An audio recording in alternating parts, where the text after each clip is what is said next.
you tell a little bit about your experience and where the comment is coming from that it's so hard to talk about money when it comes to open source? Yeah, this, well, I'll start with a recent experience that I had at an open source conference. It was, I think, one of the Finos conferences where it's all lots of finance people running around and talking about open source software.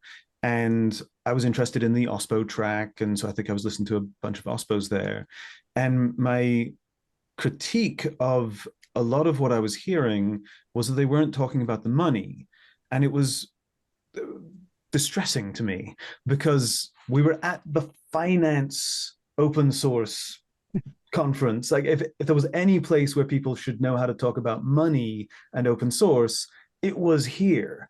And I asked a couple questions to people and it wasn't on people's minds. And or they couldn't really articulate how they valued in monetary terms their OSPO efforts. And as I say, I was distressed. And then we hit this period, maybe the last year or so, where we've seen a number of OSPOs, sort of famous OSPOs, come under the gun and lose funding. And I fear that it's because we in the open source ecosystem aren't yet good enough about talking about our value, which is equally distressing to me because we can all look around and see that open source is like running the show. So surely we should be able to express that open source is valuable. So like that doesn't seem to be the problem. I think it's just our ability to communicate it because it's difficult, it's tricky to connect the work that we do in open source to actual business value.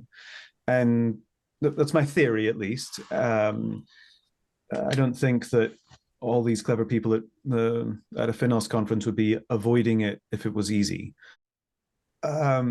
The backdrop, so now I'll take a step back and refer to my experience at Rackspace briefly, which, as I say, part of my role was leading an open source project, but it was part of a bigger monitoring and metrics platform that we had developed and that I was running. And at some point, we just became seen as a cost center. And I learned the difficulties of being seen as a cost center in a big company. And that can be fine, but at Rackspace, I didn't have any tools at that exact point to communicate our value. And I had to run around and build that business case from the ground up. And really that taught me that if I'm going to be running another cost center again, then I need to really do that work from the beginning. So when I joined G Research to do this open source program office, I could see very plainly from the beginning that this could be seen as a big cost center.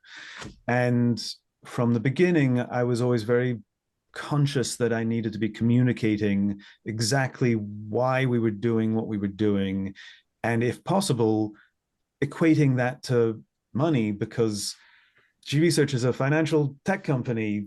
I for sure know they care about money.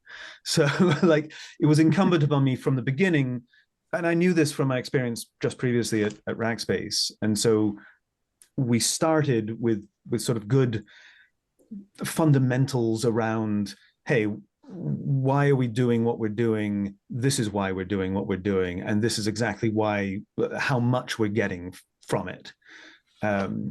So those are sort of the two pieces of context and background that I'll start this part of the conversation off with.